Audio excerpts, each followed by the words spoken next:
FMCG industry में success possible है, और वो भी बिना फैक्ट्री और बड़ी इन्वेस्टमेंट से।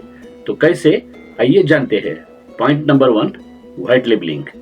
व्हाइट लेबलिंग यानी दूसरे के प्रोडक्ट के ऊपर अपना ब्रांड लगाना। दोस्तों, अगर आप जिस भी प्रोडक्ट को शुरू करना चाहते हो, उसी प्रोडक्ट का मैन्युफैक्चर से आपको आपके प्रोडक्ट को बना के लेना है और उसके ऊपर आपका ब्रांड लगा के मार्केट स्टार्ट करना है।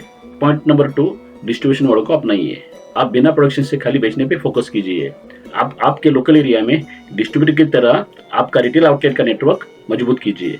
और पॉइंट नंबर 3, पायलट लॉन्च। दोस्तों, अगर किसी भी बिजनेस को अगर बड़ा करना है तो शुरुआत आपको छोटी सी करनी चाहिए। दोस्तों, इनिशियल लेवल पे आपके प्रोडक्ट को लॉन्च करके टेस्ट करना चाहिए।